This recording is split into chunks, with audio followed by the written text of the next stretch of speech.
Assalamu alaikum baɗigolu ngali konton koten kedro alla Banko La Kuwo programme ole me yalon ka na fali loku ngoloku wala sibito sibini tala lulu sita dro alnal baɗi malem fato jadama binga jumare gena studio kono wala Tobaski ti doron te fengo fenkela dro ka bulay mol konton jani be na kacha kono assalamu alaikum Tobaski yo assalamu alaikum warahmatullahi taala wabarakatuh ma ngi nuyu suñ setan kate li ko doore Banjul bokkoy nak ñi nekk ci diaspora bi di nuyu kilifa kër gi tamit suma ko nuyu mel na ni nuyu na the entire staff of Gambia Talents di la nuyu yow mi thank you di ñaan jàmm si dëkk bi di wax ñi Ramadan mubarak bismillah abarka bake Tobaski amna dañoo jaxase olofan soose Tobaski bala ñoo dugg ci politics rek ñu xool lu nekk di xew ci réew mi ñu ngi ci weeri koor nag du nuyu ñëpp weeri koor bi Tobaski gis nañ ne marché bi seer na lool suñ économique bi daanu na torop nit yi ñu ngi jooy nduga bi yëfi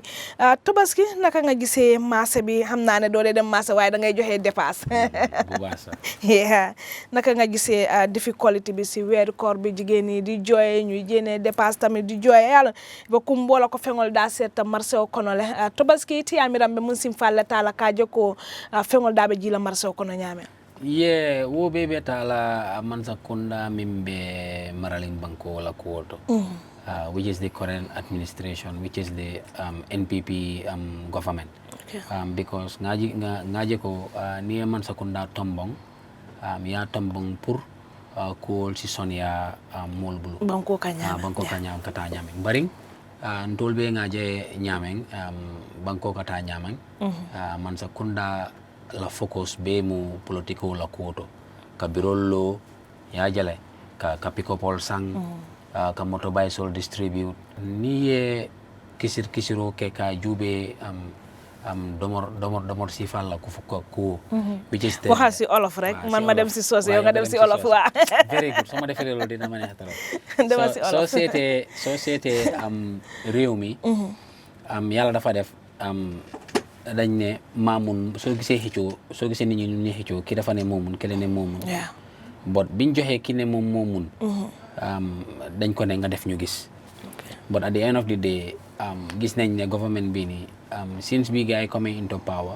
from 2016 to date amul dara loo xam ne dafa wàññeeku so moo tax ma ne government yi Adama Barrow soo ñëwee si price control su fekkoon ne dëgga government bi moom moo grip the importance commodities yi mu make sure ne price bi contrôle nañ ko naka lañ ko war a contrôler comme suñ nébo yi nekk si sub-région bi comme Sénégal dofuloo nga jaayee price nu mu la neexee dofuloo Guinée Bissau sax nga jaayee mbir not the worth of its own value so dafa laa woon rek ne ñun suñ nguur gi they focus more on politics instead of lan la askan bi di joytu muy maalo bi soble bi diwlin bi mburu bi so government Gambia ñoom ñu subven jox NAWEC 2 billion or $1 billion free money every year moo leen gënal ñu subven rice import moo leen gënal ñu subven oil import moo leen gën ñu subven onion import or potato import or flour import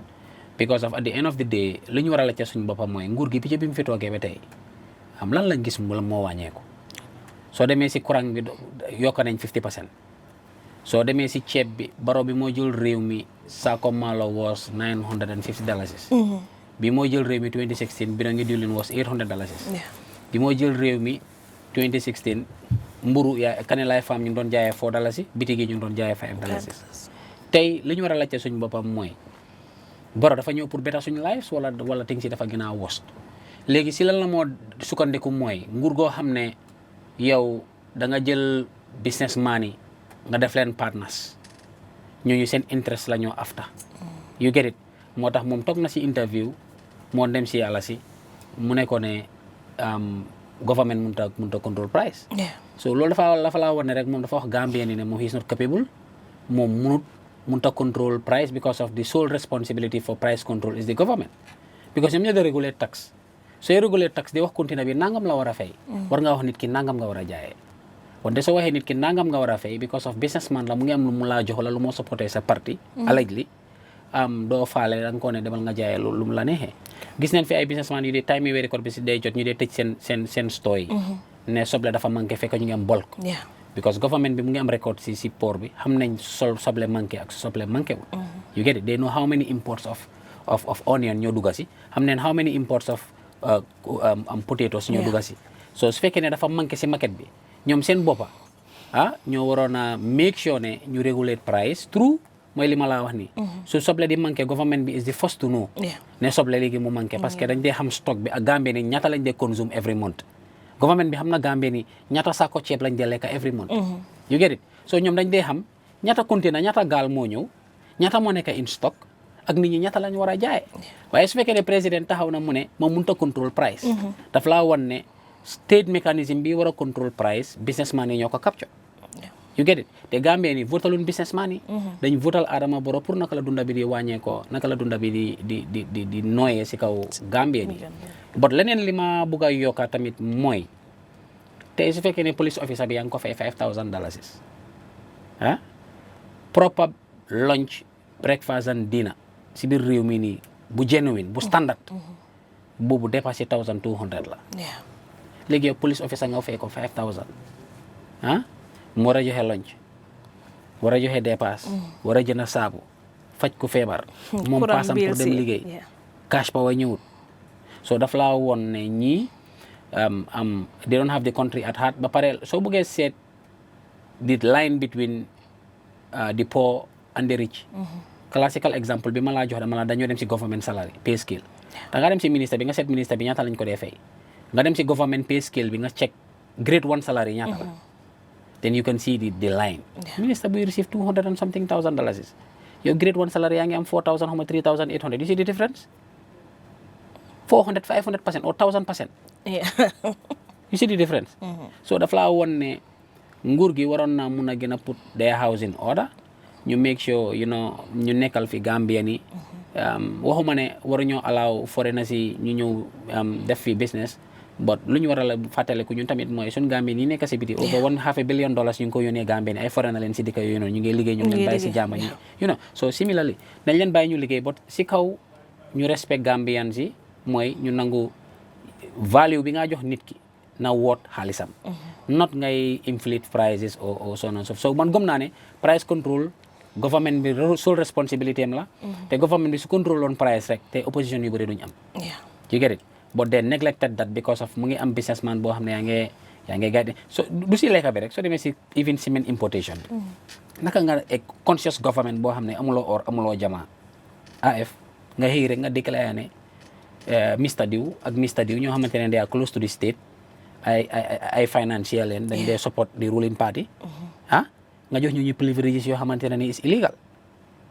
yaa ngi am over 1,000 2,000 3,000 4,000 Gambians yoo xam ne si loolu lañ dee soutenir seen famille di louer ay trucks demuñ baakuwe sàccun tapalewuñ ñu ne ñu toog fi pour liggéey tekki fi ñu louer seen i camion dem Sénégal jëndee fa ay ciment ñoo di ko jaayaat Gambien yi because ñi fi nekka su man gëm naa ne su fekkee ne Gambia am na bauxite am na clays yi ndee need pour manufacture cement man gëm naa ne I will be the first individual buy support ne waruñoo import cement. but question bi bu ñu war a laajte suñu boppam mooy ndax Gambia daf dee import cement Gambia daf dee manufacture cement Gambia du dee manufacture cement. fii ñu fi nekk ay ribaagaleen all wine in new bottle wonjo bu màgget si butéel bu bees loolu moo fi nekk nga jëndee ko bulk eb ko si ay ship bi su ñëwee ñu jël ko buloo ko si biir seen truck yu mag yi. ñu dem sol ko si Shiloh si baag loolu moo fi nekk. so what is the difference between ñooñu ak ñi dem Sénégal di ko jëndee fi nga jëndee ñëwaat di ko jaayaat Gambien yi so nga xañ Gambien yi local market bi ñoo xamante ne ni fa lañ doon amee di toppatoo seen famille si fa lañ doon soutenir seen boppa ba tax yi di fay tax GRA lose na over 200 to 300 million when it comes to trucks yi nga xamante ne dañ leen baa from entering Farafenni because soo seetee data bi mu ngi laa wax ne 19 to 20,000 trucks annually ñoo dee jaar Farafenni truck bu nekk dina eb 1,000 or 2,000 bags so government Gambia is losing 200-300 million dollars on that on just revenue bi nga xam ne moom la ñooñu loolu lañ dee fay waxuma la job creation bi eb kat bee wàccekat bi labor bi da nga koo fay bitig bi ñooñu di luwaas di fa store dañ lu mu bon di nga am benn employé o ñaari employé so you see the damages government bi lim nekk di cost but ñoom liñ gis rek mooy businessman bi lan la bugga ñun loolu la ñoo def bu not what the masses of the Gambians want F. Tobaski ba léegi leen ñu ñëw si luwaas bi même luwaas woti abebe balu wala kono luwaas bo ko yari na say mulbe kumbola bungol da sertale ise bunkilinge sanni cabinet ñu ne la $6,000 $6,500 comme noo ko waxee rek nga gis benn policeman bi nga xam ne ñu ko fayee $4,000 foti yamira ñu kole yalu Tobaski be yalu ka be laari bokku dingol ka mul ba kele la nyaadi la kaje ko luwaas bundal ye ji bun si fala nyanta tala Tobaski be nun kansulol kono men yalon ko be nun KMC le ye luwasol jele be kole yaari nyame mul be wosi kan balwole be wosi kan luwasola ando ko mo be tela dinkira soto no le be sawon e be stela damen to fo dol se luwasol ke ale mun sim falata kaje ko kanyi luwas dal fanan kaje ko abe talala nyame. Yeah, because so they may say developing countries, they have government housing. Even Senegal, sir. Okay. Government, not government housing. So they may Mauritania similarly. So they may Ghana, they have government houses. South Africa, you get it. So Gambia, ne kana real mo hamne government bi amut halat bi. You get it. Dañu wara wan moy ñu ne national development plan, but what is the lan la gay achieve since we need this national development plan? What did we achieve? Lan nga gis lu gay achieve? OIC bi gay di brag about inki yaay jame fa nekk moom moo ko sign. You get it. So baro moom national development plan bi ban agenda lan lañ ci gis man li ma ci gis yëpp they did not put the nation at heart. Gambia was not prioritized because fekk ne réew mi da nga ko prioritize bi gis nga dëkk bi dañu waroon a am let's say 20 years or 30 years plan. You get it because naa la wax dara foog naa UN ñu ngi génne report di wax ne Gambia population bi dina nekk 5 million. In 20 years time, 2045, Gambia will be 5 million. Right now we are 2 million. Holal so wara joge Tabokoto. Wala nga wara joge Westfield. Yeah. Ngay dem Tabokoto. So where is the plan? What are they thinking about? They're thinking about now but not thinking about the future. So nekkee njit li nga dee xalaat mooy not now. Da nga war a xalaat generation bi nga xamante ne juddooguñ. And they will be in the next 10 or 15 years. Dina nekk nit yoo xam ne dañoo bëgg a move from point A to point B. Léegi Gambia soo nekk 5 million yow 2 million pour nga jógee Westfield dem Tabokoto dina la jël 1 hour. O pour nga jógee Westfield dem Brikama dina la jël 2 hours. So Gambia su waree nekk 5 million. mooy nga def 10 hours si yoon bi. So where is the plan? So government bi still now waruñu framework boo xamante ne ni dañu nekk di pare comme soo demee si developing countries loolu moo fa nekk da nga gis dëkk bi even Sénégal soo fa demee ëllëg di nga gis dëkk bi every time ngay romba ñu ngay yokk ñu ngay expand ñu ngay yokk yoon yi foo leen fekk ñu ngay liggéey nguur noonu la war a mel da nga war a nekk si liggéey not taxaw si télé yi di defante nekk si rallye yi di wax lii di wax lële projet bu ndaw boo am ubbi marché sax di nga dem toog ribon président loolu Gambie rek la am nga gis président buy ubbi marché ak ay douze loolu Gambie rek la am I can tell you for a fact developing countries la moo tax nga am governors la moo tax nga am di chairpersons loolu mooy seen liggéey yow président bi da nga war a focus on the internal issues internal and external issues you are the number one diplomat of this country yow si lu ñu war a mun a taxaw pour plan bu yóbbu réew mi kanam yow yaa ko war a jiite yaay jowrin bi but not sa ministre yi naan la lii nga war a def léegi lu ko xamut rek la ñoo nekk di doxal mooy doxee noonu suñ jëlee jural la kayit yu bëri indi la rek nga sign doo review sax kayit yi lan la kayit yi wax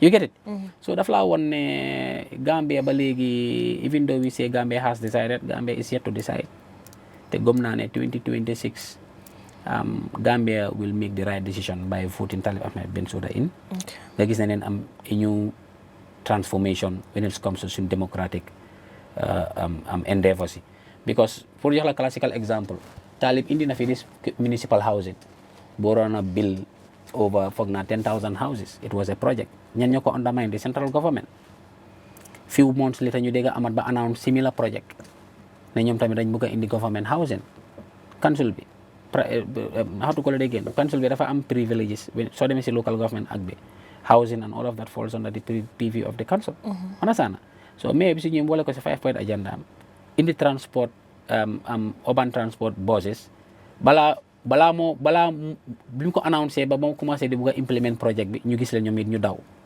ne dañoo indi si lañ indi seen GTS yi boss yi mu jaral leen sa jël loan social security housing over $1 billion from the pensioners ba tey xaalis boobu auditeurs yi ñu ne fayun xaalis bi xaafi boss yëpp yaaxu neen yelaka nañ so dafa laa woon di competition ki munut ak ki mun du benn waaye Talib announce boss urban bus transport system introduce project bi loñ ko within 3 months government bi copy similar project mu ñëw ne urban housing pour wàññi loyaas bu seer council bi am own housing am land yi nga xam ne moom la identify government bi bañ ko transfer to the council land yoo xam ne it already belongs to the council because council bi li ñu doon bañ mooy land yooyu belongs to the council bëggu ñëw dem gars yi commencé di ko develop ñu dem ba si biir government bi jël land bi allocate ko to somebody else so they wanted the documents before implementing the project ku clever loolu nga def but the government tey ëllëg ba fi maa waxee yow nii ñoom ñu xëy ñu announce similar project moo laa woon ne munuñ nañ bàyyi ñi mun ñu jox leen réew mi mun a dem kanam because of naa la jox classical example Kaolack rek mu ëpp a Gambia li nekk Kaolack is more than 3-4 million Dakar rek is 8 million inhabitants demal Dakar ma dama ne suñ ministère yi xanaa suñ demee Dakar duñ dee rus suñ government official si ndax suñ demee Dakar duñ dee rus even Blaise Diagne airport bi sax na suñ fa duggee duñ dee rus nga xool ñun suñ airport bi poor facilities poussière bi yooyu Madu yooyu xat xesaw you get what I'm talking about at the end of the day lan moo dee happen mooy balaa nga dee xam li ma laa wax nii nga am ñaari flights yu war a land at the same time 15 or 20 minutes different nga dem jëli ji nit airport max nga dee jënda because head bi dee nekk si airport bi is that an airport dañoo xamante dëgg nga ne $10 million nga fa dugal ay lampa rek nga wéy ci ak peinture ak lan still yaa ngi wàcca si boss di dugga si plane nga dem Freetown mi nga xam ne mu ñuy woon si woo weesu neen stage boobu da ngaa wàcca 10-15 minutes sa bag bi daw na you know dural neen la arrival collect nga sa bag dem nga sa yoon you get it Sénégal similarly Mauritanie the same thing waaye Gambia sa plane bi dina land 2:30 or 4:30 6 nga gën a si airport bi with extra charges yoo xam ne fay nga ko si ticket bi ñu naan la security fees what security fees security fee bi fay nga ko bi nga jënd air ticket you get what I'm talking about so International Aviation Authority bindoon nañ letter to the government di leen wax ne security fee bi is illegal because it's already paid on the tickets so why paying extra charges ba pare sax na facility bi mu ngi fa foog naa countries like Sénégal ñoo war na charge security fee charges demal seen airport bi you get it Ghana Accra International Airport Kwame Nkrumah ñoo waroon a charge security fee Gambia warut a charge Gambia warut a charge suñu airport bi comme airport village da nga dee ruus sax soo waree wàcc si airport yi Gambia wala nga jëli jigan koo xam ne mosut a ñëw Gambia suma sista so daf laa won ne development loo dee plan la du looy tëb rek diw def na ko rek nga def ko xoolal project si fii gars yi copie si tali bi bin def yëpp a fiil GTSA bi is an example because feasibility bi gars yi waroon a def defuñ ko you get it dañ xëy rek di njëkkalante it failed you get it government housing bi tamit it was just a propaganda that they want to sell because of mayor bi announce na ne dafa indi government housing ñoom it ñu xëy announce ko waaye but they don't have the budget they don't have the capacity even su fekkee ne they want to have the capacity it was not budgeted gisuloo ko si budget 2026 gisuloo ko si budget 2025 maybe gars am nañ budget yu ñu denc pour bilee ko non so dafa wone ne Barrow still munoon naa ñàkk a fiil si kaw su fekkoon ne defoon na di needful su ma ne defoon na di needful waratoon na appoint politicians as ministers you get it ministers are technical appointees even though it has some little political affiliation but even so I appoint politician bi na nekk ne he has the mentality he has the education he has the qualifications and the experience dafa count because ñooy sa advisors yi you get it but société in the sub-region Barrow bokk na si président yi ëpp advisors advisors yooyu noonu yëpp he always do crazy things advisors yu bëri yooyu yëpp suñ ceeb bi mënut a wàcca ba léegi soble bi mënut a wàcca courant bi mënut a wàcca dëkk bi mënut a naat suma sister so lu njëriñu advisors yooyu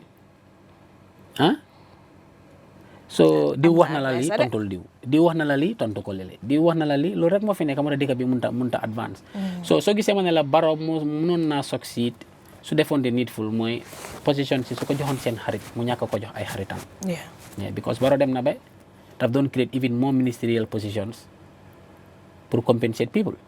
I can give you classical examples. So we have Ministry of what? Of Basic Education, and we have Ministry of Secondary Education. Is this government serious? AF mu ngi mel ni ñu ne dañ am GFF Gambia Football Federation ñu am beneen fédération pour nawetaan. I don't know you understand what I'm talking about. Dañu war a am Ministry of Education ñu am ñaari directorate for basic education ak directorate for secondary education. Or department for secondary education and department for. But su fekkoon ne compensation. What was the reason? It was not national interest. Yaa xaalis nga jox ñale budget yi 200 million ñi nga jox leen budget yi ñaata. For what? Nga ñëw Ministry of Information ak Communication. Information ak communication ñaari ànd di. Why separate the two? Su fekkoon ne du political compensation.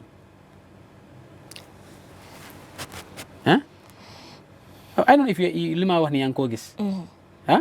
Ismaila Cissé lan la dee def. liggéey kii la nekk di def they are press officer at State House naka la tuddati naka daabo Bojang liggéey Ami Bojang la nekk di def ministre boo xam ne yow président lu government bi so you will see daf laa woon ne ñii xamuñ dara ay cuune lañ you get what I'm talking about ay cuune lañ because suñu nekkoon ñu clever yow doo nekk government boo xam ne yow li nga collecte si tax motul sax $30 billion nga bugg a spend $52 billion yow naamu bi nga collecte ci dëkk bi yëpp is $30 billion nga bugg a spend $52 billion yow sa kër su fekkee sa salary $20,000 la ndax every month di nga spend $100,000 suma sister every month nga bugg a spend $100,000 dina métti de dina métti façon système boobu moo fi nekk te man gëmoon naa ne ministère yi waroon nañu gën a wàññeeku government soo demee 2022 2023 budget the entire budget was 30 billion 32 billion tey why our budget is $52 billion why yii ñooy questions yi nga xam ne dañ ko war a laajte yaa ngi am Ministry of Interior Ministry of Defence you get it different ministries yoo xam ne yaa ngi duplicate responsibility ñeneen li nga xam ne war nañ koo boole mu nekk benn yéen a ngi nekk directorate Gambia warta passé 15 or 14 ministries what we have 20 something tey ba dem na ba am Ministry of naka Presidential Affairs duloo naa moom xamu naa ba léegi moom beneen ministre la am wala naka la demee mu ngi créé rek xam naa su yàggee dina am ministre buy représente alkaalo yi because tey mu ngi alkaalo yi State House Tobaski anyway Tobaski nsetenten doron hani sayin doron jani meduna politiko kono na final question kadum politiko kono independent tambita president wa speech keje anata corruption ma bake anum fana yetandir ko wone na taxawayam so ñëwé ci corruption o fight corruption so naka nga gisee speech bi wala déglu speech bi déglu na speech bi mané suma waji xana nak demba ndeysaan reera ba neex rek so daf laa woon ne ndeysaan moom moo nekk di contradict boppam waaye mu ne léegi moom pare na pour xeex corruption bi ci kañ so since 2016 ba tey mu ngi doog a pare because elections is just at the corner mu ne léegi la moo doog a pare pour fight corruption gis nga moom su waree fight corruption na ko starté State House buñ fàtte State House joxoon nañ leen fi xaalis pour gars yi jënd air conditioner am na air conditioner yoo xam ne ba léegi supply ko you get it expansion yi State House bi tamit contract bi ñun ñëpp gis nañ auditor bi lan la binda bi mu doon sampa lapsis yooyu noonu nañu ko réglé loolu beneen bi moo dem nomination 2021 elections Barrow fan la jëlee 200 millions yi mu deposit IEC fan la ko jëlee yii mooy questions yi nga xam ne moom la Gambie ni war a la Adama Barrow bi moo dem nomination 2021 Barrow su fekkee salaire bi mu ne moom par exemple nen ne léegi mus talaal salaire ak allowance am yaa ngi maa dégg 2016 to 2021 xam nga ñaata moo war a nekk si account Adama Barrow 30 to 35 million dollars su fekkee ne mus talaal ak allowance am ak salaire am 200 millions yi mu déposit fan la ko jëlee waaye gis nañ ne waa parti lu nekk di wax rek ñoom tam dañ dee def fundraising e ko di ñino kele dinkiral to Gambia bi Gambia bi nekkee Gambia ba léegi bi Gambia nekkee Gambia ba léegi NPP foog naa last year lañ doog a def first ever fundraising since bi Gambia nekkee Gambia la wax seen piko bi fu ñu ko jëlee nga sampa headquarter boo xam ne def nga fa over $40 million xaalis bi fan la jógee NPP moo ëppa police bi moto NPP moo ëppa health moto xaalis bi fan la jógee you get what I'm talking about moto bicycle yi gars di distribute countrywide fan la xaalis bi jógee NPP bañ nañ ko ba dañ am ay van kay ay Costa am OV van pour seen media bi and communications fan la xaalis bi jógee lii lañ war a laajte lii la Gambie ni war a laajte kuy otetar na fekk nga sango ba set you get what I'm talking about nga ñëw si TBA contract bi happen on 2017 2018 if you could remember man si la lose hope on Adama Barrow government has how many accounts ya time ya jam 80 something accounts we have the consolidated fund we have other account ministries yëpp ñu ngi am seen own accounts State House mu ngi am own accountant so why is it that TBEA 35 million bi nga xam ne moo duggoon ci account Fatouma Barrow moom si boppam gën a di ko defend mu ne ñu dafa am air tickets yu gars yi bëggoon a purchase so mu ne leen government bi mu ngi busy woon ñu ne gars yi fay xaalis bi si account Fatouma Barrow that is not true loolu du dëgg soo gisee ma ne la loolu du dëgg gis nga that TBEA company Chinese company la dafa am contract bu gars yi doon toppa ak some Gambians nawek when they paid that 35 million 2-3 weeks later government yi Gambia jox leen 17 or 18 million dollar transformation contract you get what I'm talking about su yéexee corruption na ko commencé si cabinet am bi moom yaa ngi dégg li ma la wax ni soo ñëwee si COVID-19 bi ministre of health taxawut si parlement bi mu ne dégg moom nangu na ne ministre am dafa corrupt su yéexee corruption na ko commencé si cabinet bi ñu ñëwaat mu ne GRA isn't it moom on ministre am dem na fii ne Olympics la moo dem seetaan mu boole jabaram koo xam ne du staff mu boole ko si padaayam na xaalis boobu delloo na ko Bakary Badji soo Barrow si xeex corruption na ko commencé si cabinet am bi you get what I'm talking about emun si loolu GRA ñaata corruption scandal ñaata audit queries lañ si gis oui ma ñu ne commencé nañ investigation petiti patata fan la mujjee 300 million ma wut fenn kenn déggatul dara on jarbaatam mu jël company change turi company bi to win-win top up Ministry of Finance gars yi dem Central Bank board bi ne leen kii amul qualification bi pour ngeen war ko jox xaalis they went ahead ñu jox jarbaatam $400 million pour mu import rice mega bank even though kooku cost na government bi a lot of losses so you corruption because he doesn't have the collateral government bi su la waree back with bonds da nga war a am collateral bi if you default collateral boobu la gars yi war a confiscate moom la ñu war a jaay jëlaat back seen xaalis but he doesn't have the collateral te board bi loolu la ñu raise so su nekkul political pressure fan la Amadou Sané di war a jaar ba ko government bi di war a jox su nekkoon ne influence yi Adama Barrow dañ ko war a mun a jox $400 million pour muy import maalo su xeex corruption na ko commencé to the first family get what I'm talking about emun si loolu ana Japan rice bi gars yi daan jox Gambia donation si ana maalo bi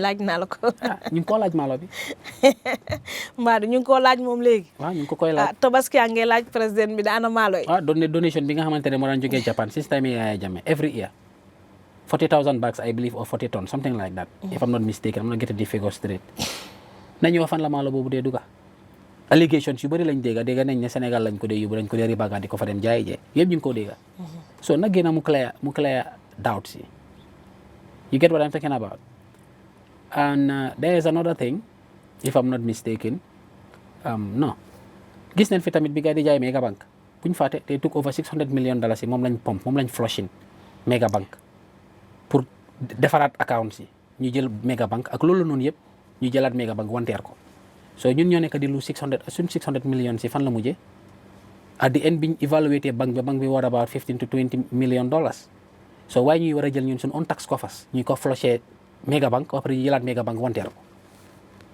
these are the things yi nga xam ne moom Barrow su bëggee xeex corruption na ko commencé foofu ñu gis fi sand mining bi ñu jël jox ko gaj global koo xam ne amul equipment si amul expertise ñu jël lii bi jox ko mu jël ko jox ko ay Chinese te ñun ñëpp xam nañ ne it's an open secret ne gaj global is a close associate of the president of the ruling party so su bëggee xeex corruption na ko commencé si cabinet bi you get what I'm talking about ba pare kii nuñ ko dee waxatee ñun fii yëpp xam nañ ne sooy wax corruption ruling party bi moo tax ñuy wax corruption is the ruling party because Barrow nekk na koo xam ne mu ne corruption is as old as mankind waaw you cannot fight corruption moom loolu la wax even in the western world dem na ba si western world bi waaye Gambia corruption nekk xam nga lu fi nekk luutas xam nga corruption sax da ngaa gis luy jar 10 nga yokk si 10 luy jar 100 nga yokk si 10 nga rocci 10 bi bot ñii yëpp lañ dee bëgg a enu su bëggee corruption na ko commencé si boppam la moo tax mu auditeur général Cissé mu ne ko bu audit report bi génn kooku loolu la enay code li Cissé wax te su fekkee ne du loolu what was the genuine reason ngay war a ñëw forcefully remove koo xam ne constitution bi mu ne dafa war a nekk koo xam ne he is not mentally stable o moo def misconduct o amul capacity bi but ñetta yi ñëpp ñun xam ne he doesn't fall on any of the three he has the capacity amul mental issues ba pare bokkul si benn misconduct understand li ma explain he conduct himself professionally moo ko yóbbee li ko yóbbee nii but not misconduct but what was the reason behind it nga ne nit ki danga ko appoint as a minister joxut la lettre pour di la won ne moom approve na position bi ba tey la moo tax lettre boobu feeñut with all the allegations because dama jàppa moom lan la alay li mu wax ne président bi ona ko ay yoon because bugut mu dugg si database yi GRA man ama tech guy man software developer la I can tell you why soo gisee bugguñ mu dem to the database because gis na ne su demee si front end système bi su typé figure si ko système bi di jox yun delete du feeñ waaye soo demee si database bi dafa am lu ñoo ooyee delete log mooy audit log bi soo duggee si audit log bi da ngaa gis li gars yi delete yëpp so that was why they don't give him access to the database fay nga tax 2 million ñu printal la receipt nga dem joxe gannaaw ñu delete sa receipt bi xam nga soo ñëwee si interface bi si interface bi doo ko gis waaye soo demee si database dafa am lu ñuy ooyee audit log soo duggee si biir folder bi dafa laa won ne yow fayoon nga receipt dañ ko delete 2 million nanga dafa mun a compile xaalis bi gaay sàcca yëpp so they don't want him to have access to the database because loolu dafa moo nekk ngiroo ñaaroo bi rek te ñun teg gaay ñun understand neen what was the reasons because loo munti di delete daf dee dem si audit log soo demee si database bi da nga koo gis waaye soo demee si front end bi doo ko gis I know you understand what I'm talking about système bi dafa am database dafa am back end léegi database bi foofu la nekk looy li nga gis si front end bi yëpp su loo type mu feeñ ku nekk da nga am sa folder loo delete foofu la dee dem you understand what I'm talking about ñun software developers dañ mën a dugg si database bi oo koo xam ne am na tuuti tech experience dañ mën a dugg si database bi mu génneel la liñ delete ak lañ nañ even username si fa nekk even sa password soo ko fàttee we can go to the database ñu ne la lii mooy sa password lii mooy sa username upper case la du lower case moo tax mun loo wan a login you get it so seen delete bi yëpp si database bi la nekk so they don't want to give access to the auditors te ak auditor bi soo ko jox pour mu audit la database bi nga ko war a jox sax na di front end front end bi mun naa ñëw mu compile mu check ndax things yi accurate na but they refused Barrow mu ne ko ñu ngi si time election year bëgguñ nga release audit report bi central bank ñaata moom missing central bank 1.6 billion dollars ñu ne la 5 billion unaccounted for could you imagine 5 billion dollars 1.6 billion yu ngay génnee central bank yoo xam ne demut si transport demut si benn budget line fan la xaalis bi duga so it's very easy when you are looking don't look very far ñan ñoo fi am bureau yi expensive allegedly ñan ñoo fi nekk di distribute pick-ups regionally di may ay pick-up tey soo leen joxe ñu jënd pick-up jox la. joxe ngeen pick-up de dinañ fa ñëw de. baax na daal no it's different ñun opposition leen. ñun opposition leen. ñun we rely on donations and contributions. pour sustain suñ political party ñun dénkuñ ñu nguur. ñun dénk nguur di leen laajte ñun ñoo jaral laajte. 1.6 billion. ba pare ñu ne account si over 5 to 6 billion dollars si were missing xaalis bi fan la dugga. then don't look very far, isn't it? Fii yëpp allegations si fi happen ban parti moo doon fay yaay combine where did they get those monies from? Allegations si fi happen many people are that they were paying yaay combines. They were paying regional executives.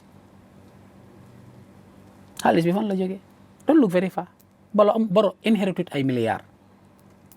He's not from a rich family. You get it? So where does the money come from? Why do we why Gambian government be this type of debt? $129.5 billion. It's too much. Nga calculate Jawara la wato for Jammeh la wato we have about 44.5 billion. Why fan la jëree over 60 to 70 billion dollars in debt boo xam ne ñun gisuñ ko si tali yi gisuñ ko si maalo bi gisuñ ko si diwlin yi gisuñ ko si dara. Ba pare fii projet yi government yi nga dégg yëpp yu si bëri yëpp they are all grants and funding from outside xaalis bi fan la dee dugal. ma daanale foofu. nga daanale foofu Tobaski doron sa duna politiko kono bayo Banko La Kacalem ni nga Banko La Kacang kayel ma politiko kande Tobaski ngaje kudu doro aliye boto luldi yalla keyawanol folo mol kamen nyinin ka walam ko aliye nyi motol bandi min tola anin jumalle mala sponsorality min yalon ko wallan makoy motol nyinto moto yi moom li ma see mun a I just don't want to go very deep but li ma see mun a wax rek mooy they are all donation yi nga xam ne am party supporters yi ñoo ko donate so daf laa woon rek ne movement bi nekk na movement boo xam ne movement nit ñi la ñi donate nañ ñu kër fu ñoo mun a sampa bureau you get it ñi donate ñu am motorcycles mooy motorcycle yi distributor so mun a remember 2 or 3 months ago if you could recall ñii ñoo nag donate ñu am vehicles yoo xam ne they are in good shape so dafa wone rek ne movement bi movement nit ñi la understand kii dafa ñëw indi $3 kii indi dalasi kii ne mun naa def lii kële ne ko mun naa def lele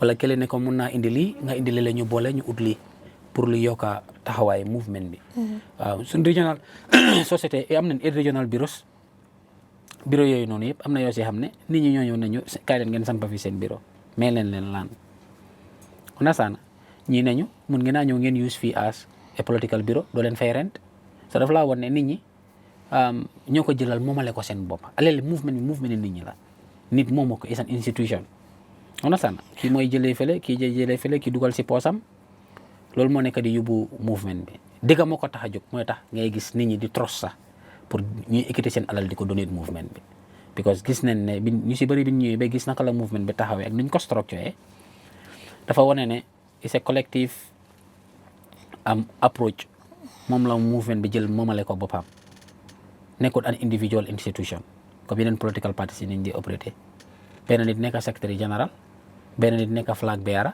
benn nit nekk party leader bii is different bii ku nekk ak sa responsibilities ak naka la ñoo mun a pousser mbir mi ba nga gis ne ku nekk mu gis si boppam moo tax ñu ne movement bi nit ñi ñoo ko moom is people centered moo tax nit ñi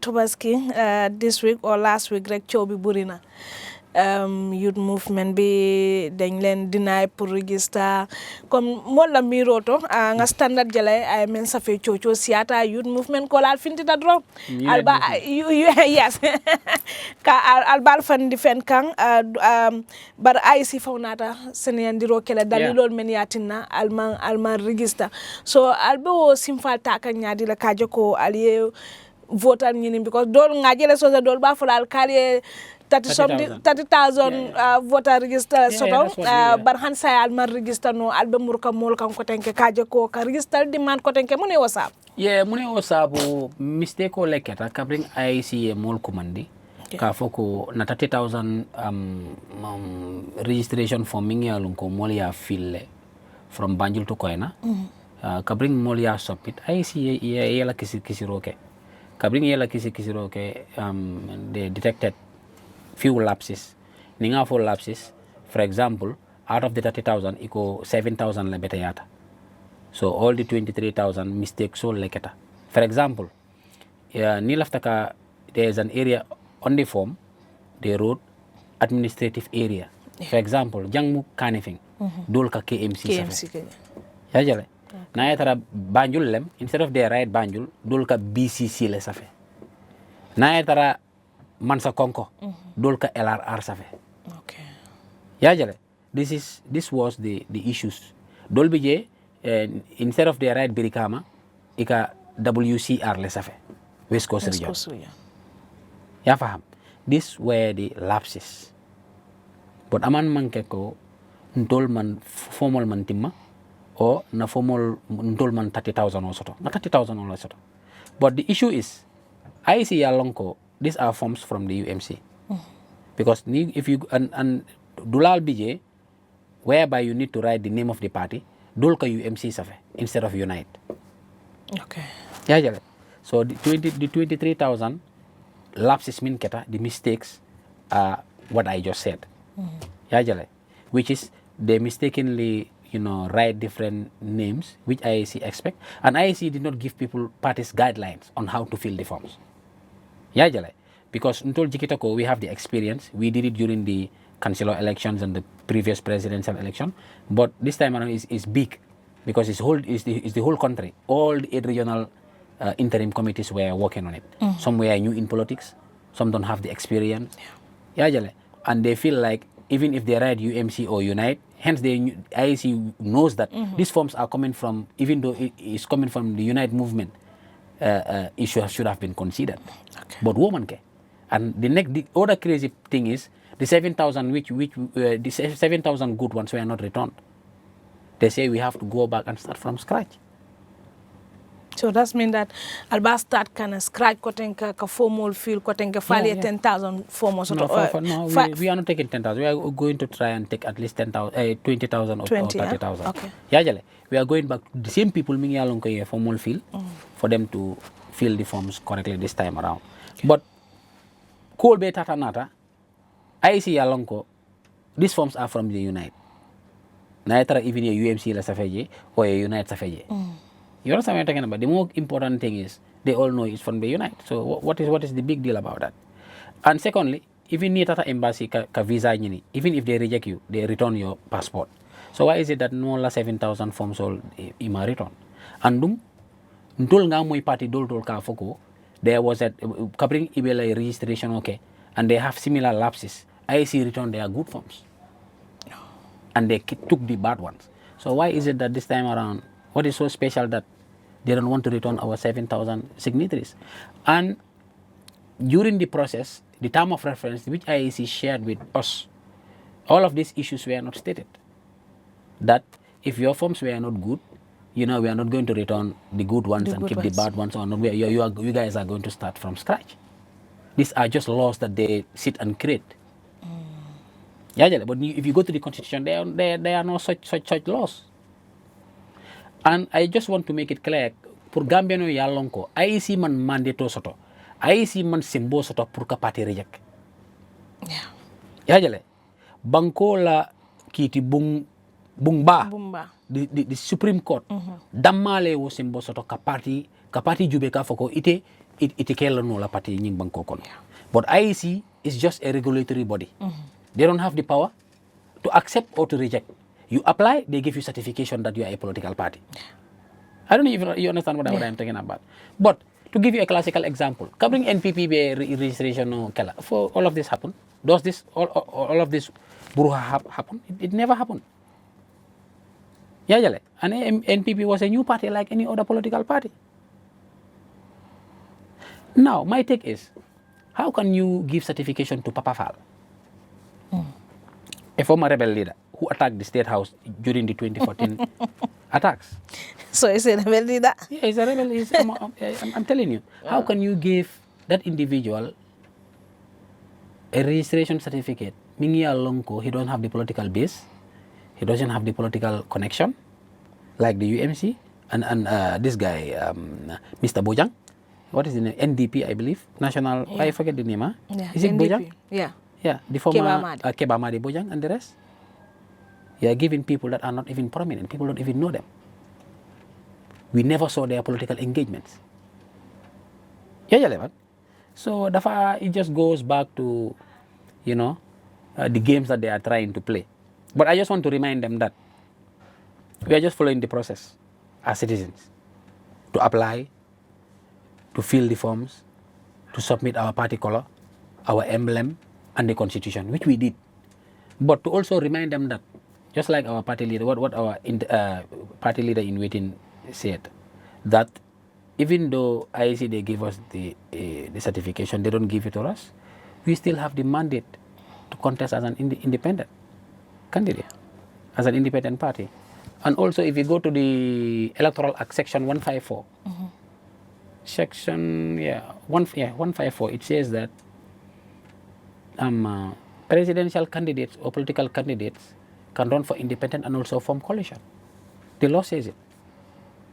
We can still run as independent and also form a coalition, as the law says. Yeah, Jale. So we are just following the process, and also to remind IEC that this country is a democratic country, and let them treat each and every individual equally. Yeah, Jale. Because we are all citizens, and we have one mission at heart, which is to salvage this country. What the malam? Okay, Tobaski ye coalition maja. For be mul kono meni ya wala kaful kono meni ya lon ko be idablo kan coalition la kachato. Yeah. We are on different coalition talks as I am speaking, and also it's important to have that networking, to speak with different political parties. Kajeko, we are all political parties, and we might need each other. Yeah, Jale. Because Gambia, the system is simple majority. It's different from Senegal, whereby coalition is much more important during the second round. If any of the political parties do not have 51%. Yeah, Jale. I can give you a classical example. 2012, I believe Macky Sall. The first round, him and Laiwada both did not have the 51%. So they have to give them a space of 1 month to campaign and form a coalition and come back. But as for this case of Gambia, it's different. Coalitions are formed before elections. Most important coalitions are formed before elections. But Senegal, they can have predominant coalitions prior to elections, but it's much more important. Most of the political parties in Senegal, their coalitions are much more important and interesting during the second round. Yeah, that is the time they normally sit and discuss as coalition partners in forming a coalition that will, take the lead. But for Gambia, it's different. We have simple majority. So you normally form coalition. Coalition is best and most important prior to elections, not like Senegal, because we have simple majority. If you have 1,000, I have 1,001. I'm the one with I'm the individual that become victorious, So it's important, party all kacha, especially the opposition, because I believe that Barrow is on an alliance ticket, and I believe with the alliance that he is in, their parties are about 8 or 9. And I believe if you look at even the separatist data, it shows that the opposition politicians or the opposition political parties have the upper hand.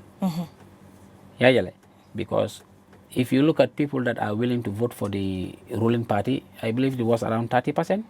If you look at the people that are willing to vote for the United Democratic Party, which is the biggest opposition, 14%. If you look at the other small political parties, you will see that if you add the 14 with the 32%, it gives you around 46%. It shows you that 54% of the Gambians, some are not in political parties, but they don't align themselves with the United Democratic Party or the ruling party. You get it? And the majority are with the opposition. So the other small political parties like DOI 7%, UMC 2%, you have Noto Alliance 1%, GDC. If you add their 7, 9, 2, 3%, if you add it, it gives you 54%. It shows you that the opposition, if they combine their powers together, they can easily uproot the ruling party. But we also had that, my former political party, which is the United Democratic Party, we had the leadership saying they will not go in for coalition with any opposition. What they want is they want political endorsements instead of sitting with political opponents or political partners and discuss as genuine and mature partners. Yajale. So I believe no conscious political party will endorse or make such an endorsement. Because I believe the leadership of the United Democratic Party, they did not learn from their previous mistakes, which is the previous 2021 elections, whereby the party leader himself made similar statement. He said that the United Democratic Party will not join and will not sit and discuss with any political party. If any opposition party want to endorse them, they are welcome to endorse. But they will not go into coalition talks. But what ended up happening was, we saw Bibi Dabo, Gambia Action for All. He went and endorsed the United Democratic Party during the 2021 election. Marisol did the same. But did they uproot the ruling party? It did not work. It failed. So why do they want to use similar approach? I believe coalitions or coalition talks has different perspective or different approach. You cannot approach a political party and you want to dictate to those political parties that let their party leaders act as papi compins or political godfathers to endorse you without sitting and discussing as political partners and even going to the ballot box and elect whosoever is going to lead that coalition. That is the best practice of coalition talks or coalition approach, because no political party will try to accept or to even negotiate with the terms and conditions of the United Democratic Party. I don't know if you are getting me. Angela, you get what I'm saying? So the best coalition practice or the best coalition talks, which I know about, is the coalition partners will have what we call a joint coalition council. This joint coalition council, the partners among themselves will agree to appoint an independent individual who is not associated or affiliated with any political party. That individual will serve as the chairperson of the joint coalition council.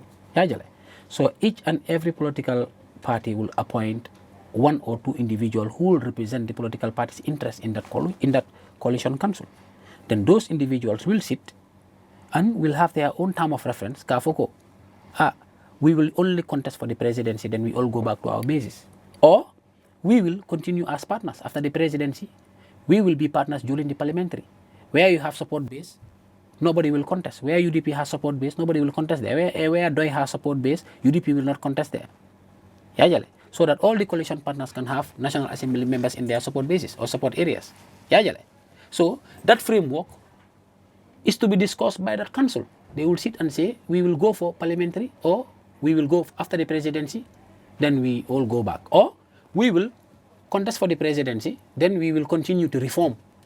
Maybe after 4 years or after 5 years or during when the next election is about to approach, then we can all go back to our political basis. It depends on what type of agreement they might conclude with. But coalitions, I am the bigger party. You have to endorse me. We will not sit and talk. But Tobaski, what I had, it's a coalition, it's a kachano, but when you come to flag beer, it's a candidate. No, that is not a coalition talk. That is endorsement talks. That's what I'm saying. If you use the word coalition or alliance, it's different, my sister. But say UMC foi paretala in United Democratic Party is a coalition or kacha.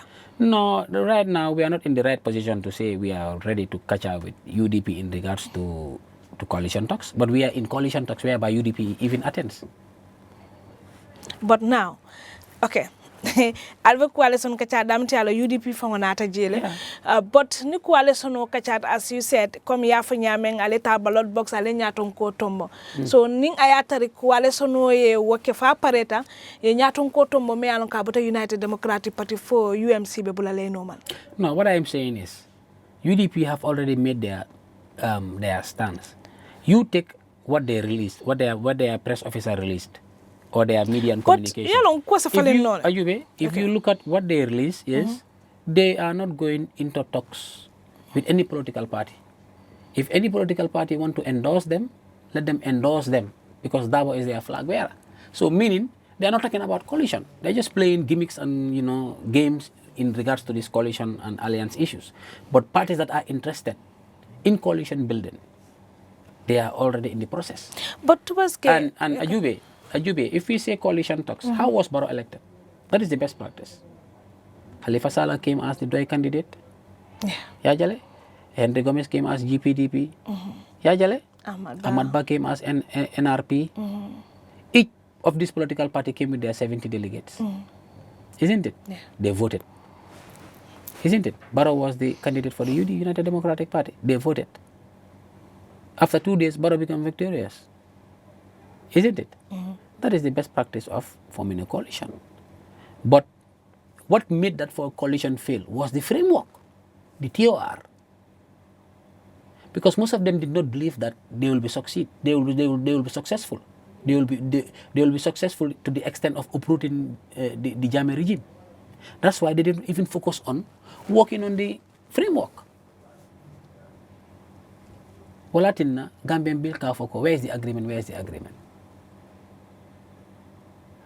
But CDA Jata has make it clear last interview ko agreement obe jel men yaron ko assign tale abe mabari ngam finti. Look, even that agreement doesn't say that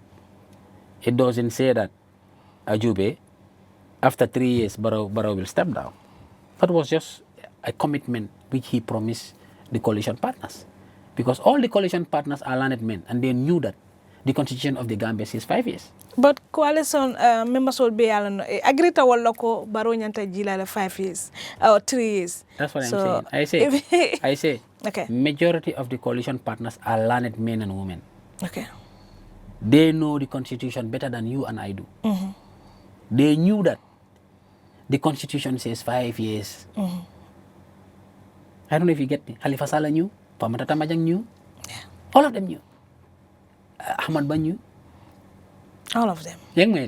But they don't believe that Barrow is going to win. That's why they did not work on the framework.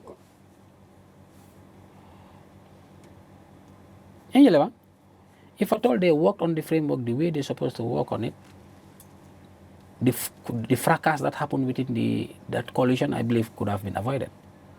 But they believe that, we just need to get into the elections and see what will happen.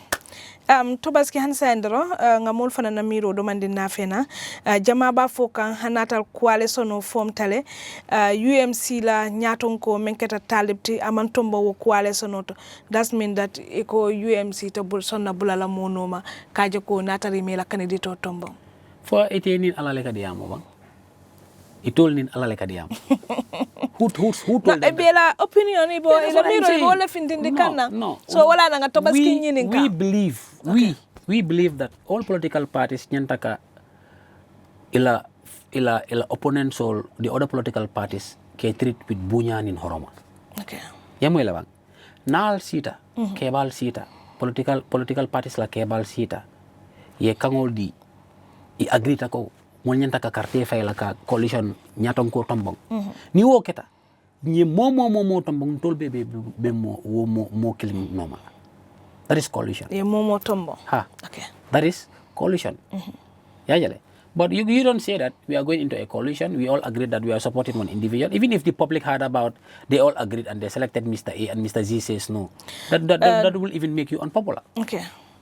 Tobaski ilatalo ko fo ilatale walela jero to ko ni United Democratic Mantari coalition men kono o coalition ni mafeti be mansa boyndi la baraba koleala. No ati koleala. How? Ati koleala. Nadi. Do you know why? If United Democratic Party the big opposition party ni nata jibe electional to ni ruling party be force to laka second me alon ka mo wuli jama fintindi wala mo wuli keme fulani fem fintindi. Yeah. I say it's going to be possible because the United Democratic Party contested for how many elections and they could not even win the elections. So it just shows you that the dynamics have changed. I can even give you classical examples. Kabring Sepras made the survey in regards to the political demographics. Ajube, UDP has how many percent? UDP has 28%. You remember?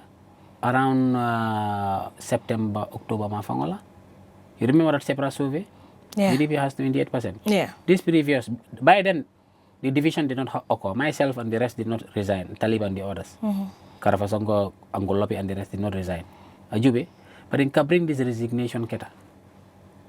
The latest separate survey, what did it show? It shows that UDP declined to 14%. But what more say and also, if you look at even after the resignation, their national tour, you can see the decline in support. They should accept the realities on the ground. And nge bunya nge horoma, baring tonya mol nyantaka tonya fo. UDP could have an easy ride. Naitara, the leadership could have been changed. We could have a different, young, more vibrant leader. I don't say Talib, but we could have somebody different, because I believe some of the viewers will think that I am saying if we not Dabo, we should bring Talib. I'm not saying that.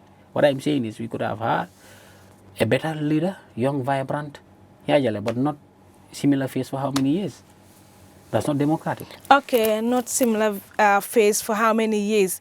Tobaski, nko fanandiya mulu mwele, ko kabirin dabo benun challenges kala wala belola flag biara yala United Democratic Party wasanjolu kono la kabo 94 nyol kanana mom bu ko soto me yalon ko ba challenge la. No, ika sotole. They normally suppress their voice, but ika sotole. I can tell you Usainu Mbub contested 2006 with Dabo. He wasn't even interviewed. Lawyer J. Dabo, he contested 2011. He was not even interviewed. You don't know? Have an interview with Lawyer J. Try and invite Lawyer J. Dabo and interview him. He will tell you. You know? The way we know it, most of these hooligans on the Facebook don't even know what we know about this party. Kabring told BJ, they were not there. You get what I'm talking about? So, Lawyer J. Dabo applied for 2011 even. Lawyer J. Dabo. He was not even interviewed, my sister. They just wake up and announce Dabo as their candidate. Is that democratic? And Dabo was not the first flag bearer of the United Democratic Party.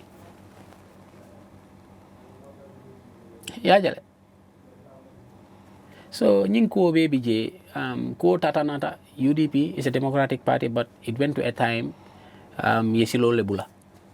They want to individualize the institution. And a political party is an institution. It's not an individualized system. So, but I believe it could have been an easy ride. You know, the leadership was transformed. You know, we bring in new faces, and I believe, you know, they normally talk about ANC, but they don't learn any model from ANC. Nelson Mandela la career Juve.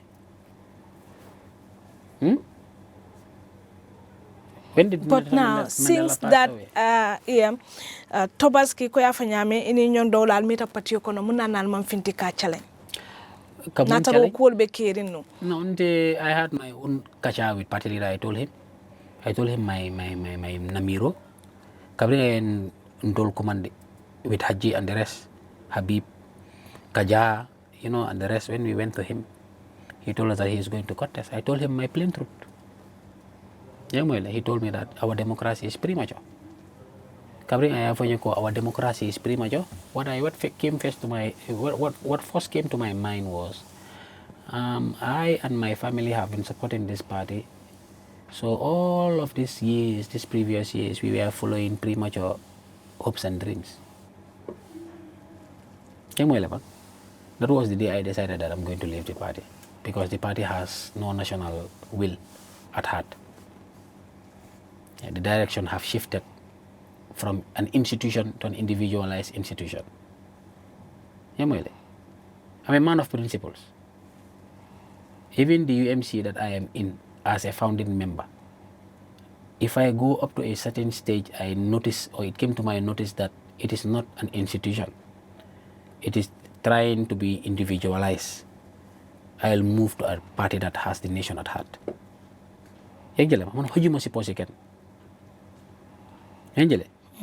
I have this nation at heart. As a young politician, I believe politics or politicians are nobles.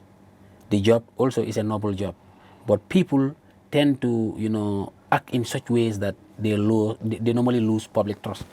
Because nimolye jikitela, trust mo jikita. Ni mo ye jikitela. There is a way that you should behave and act. Yang jelebang, especially in politics. You should have moral responsibility, and your actions determines what type of individual you are mentally. The likes of Mure Sabali and the rest, what they were preaching to the Gambians and what they ended up doing. But if you go there, well, itata ye, jama fanan ba fola George Lamena wolem ko. Atol fanan na leader memfo moliye anana ata finti damento mankile kabra ya fonun ko ni nata ni Usenu Dabo wala Honorable Dabo ya apply tata apply la so ngajelo ko tata nyame so ni ko tal nyindol fanan kam memfo ani no it's different. Talib la case, Talib was the Talib applied. I believe Talib was he called and they told him that Pabi did not apply. He took his application letter. The following day, they shared a video saying party leader first applied. That's what I'm telling you. The people that were receiving Talib more coming for them ko Talib hana e Pabi kola wala Honorable Dabo kola sala telephonos ka before abe doli nyinin kala muna nama Usenu fa nyinin ka. That's what I'm saying. He will be the best individual to answer that. But what I'm saying is, to my own knowledge and what I witnessed was the individual that was accepting the applications, because there was a single individual that was collecting the application, which is Alaji Aslam. When he was informed, he made it clear that Dabo did not apply. That was the time when Tombang and the rest took his application. So Alaji Dabo wala fire ko Dabo ma. Yeah, by then he was not. But if you look at all the 10 or 12 people that applied, all the narrative was centered on one individual, Talib. Talib Indil, Talib Bail, Talib Gulita, Talib Sita, Talib Jompota, Talib Jonkotongta. Kodama. And where was the other 8 individuals that applied? Why was the topic not centered on those individuals? Why Talib?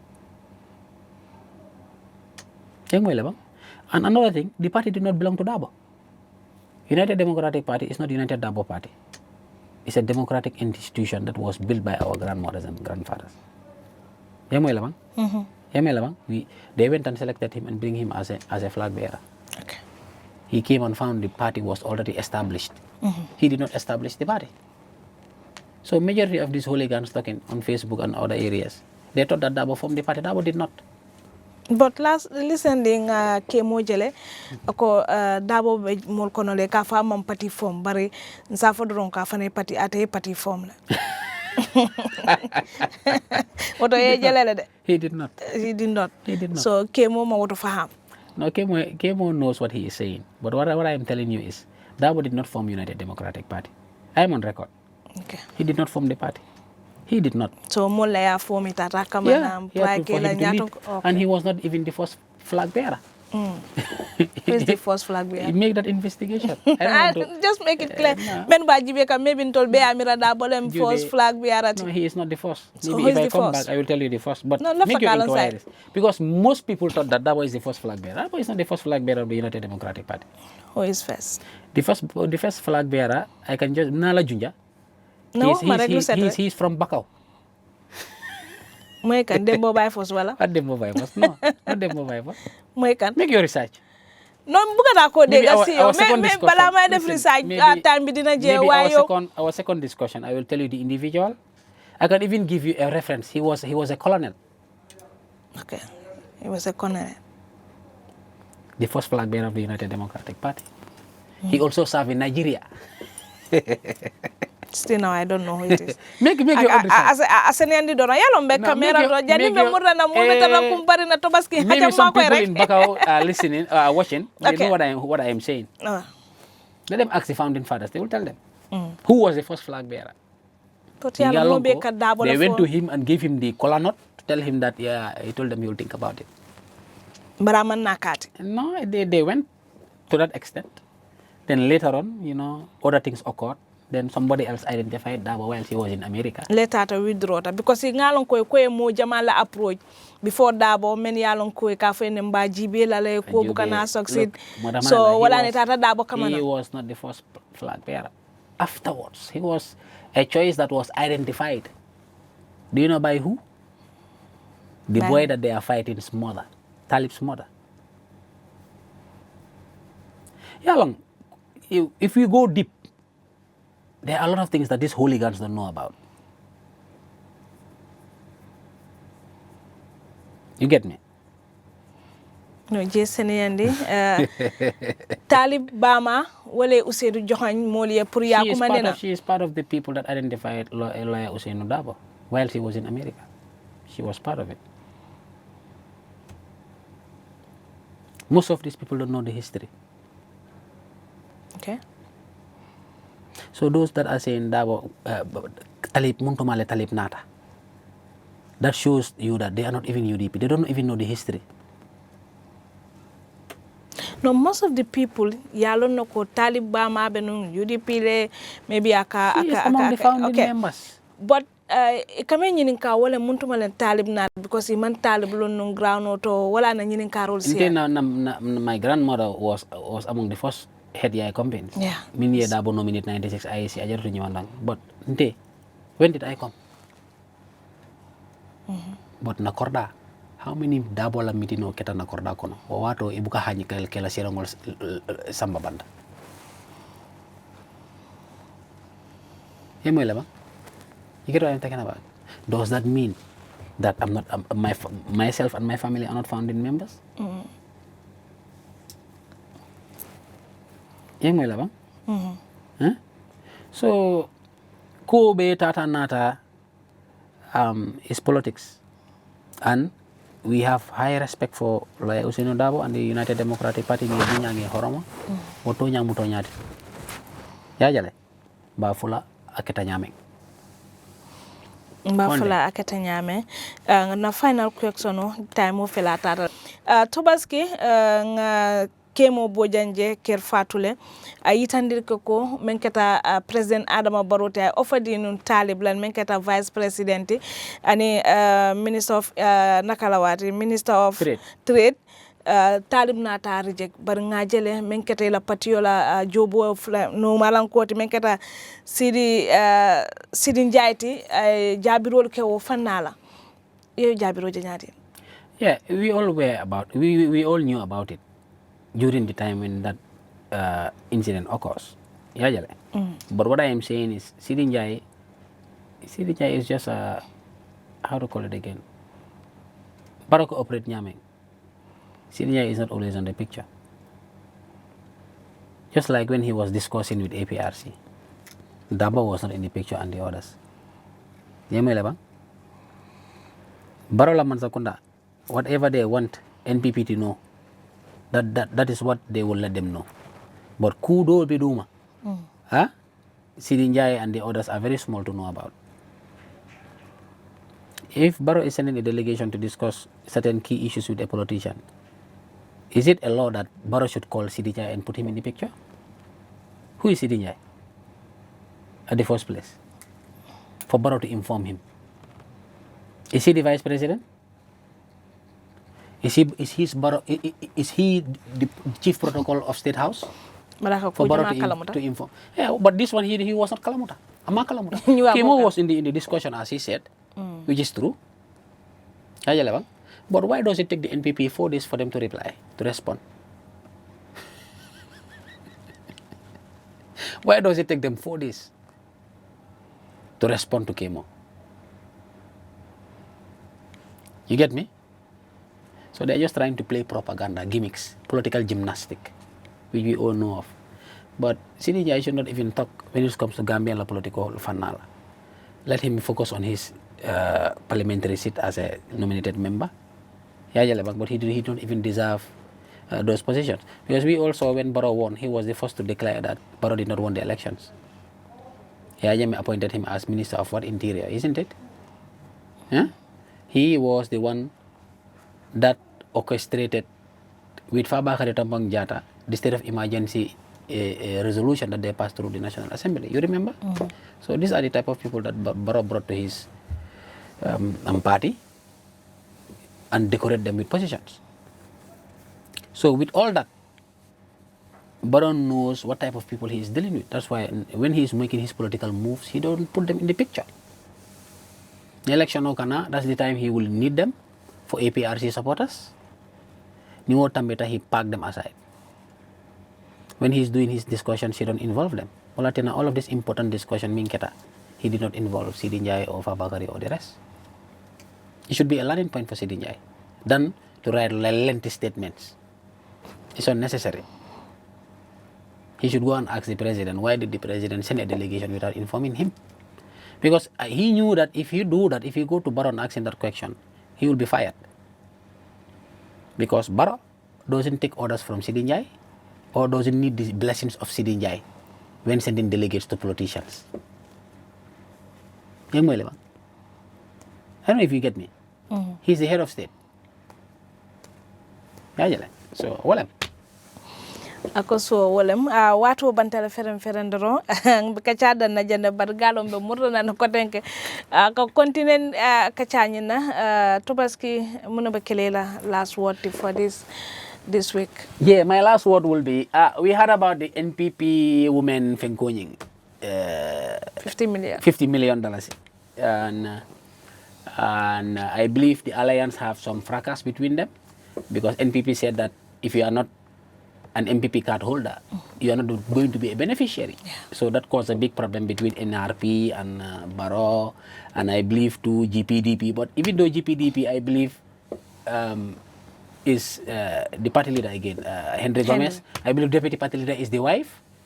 I believe their mobilizer is the white man and the maid.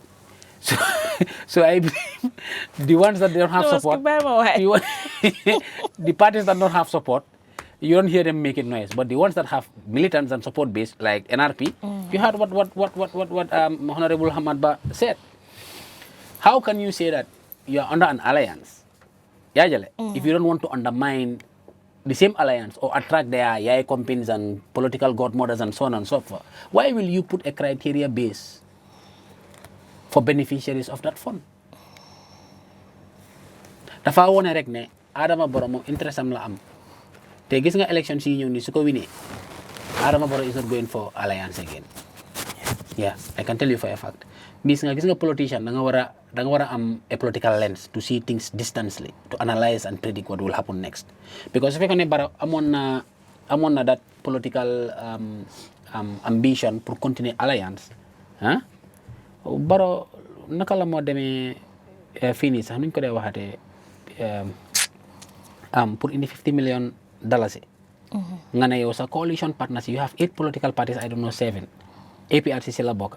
Nga ne ñooñu suñu waree join sa party, suñu waree am benefits from the $50 million, dañu war am MPP membership card. Meaning ku nekk NRP foog mu am membership card pour mu nekk beneficiary. Ku am GPDP membership card foog mu am NPP membership card pour mu nekk beneficiary. Ismail Cissé la party. What is the name again? Mr. Tyres. The party of Ismail Cissé. Nak la party bi do? Is it not? See, I even forget the party. Yeah, the party with the 3. Ismail Cissé. Ismail Cissé with la party yo. Fanang, you will see that ila supporters all, they must have NPP membership card to get to be beneficiaries. So he's killing the alliance. And I believe that was the reason why Ahmad Ba attacked and say ala presidential ambition man change. And I believe that is a big political bold move. Why since then Barrow ma fire? To say that, because Ahmad Ba is a politician and yaga na si politics te am na support base. So loolu laa si bëggoon a yokk di leen wax ne rek ne Barrow moom àndaa moom mooy su la solo lay tubee ngembalang lay xaar. Loolu la leen def. So su fekkoon ne dëgga alliance bi is something genuine, man gëmoon naa ne du ñëw tey mu indi $50 million. Ne leen soo amul membership card, NPP membership card doo am si xaalis bi. So dafa wone rek ne he is not an individual to be trusted te gëm na alliance bi dañ dem ñu join opposition bi for a better Gambia. Jërëjëf. Thank you Tobaski, jërëjëf. Abarka bake Tobaski badi ngolu nga nyine sotali na bi kachato dorom kaliya may nyame Tobaski ate yala pati defend yala gol ci ba yala golol be defend le ngal fanan tentu ngal je yatol men yalon ko atol le ben jibe kanyin tembe na dro ngamo be konton sukar di mala risute di mal ro me muta kamera to wala binta njaati be saro talali e janne follow kun ko tani kacha ko tani programme ko to ngala barka bake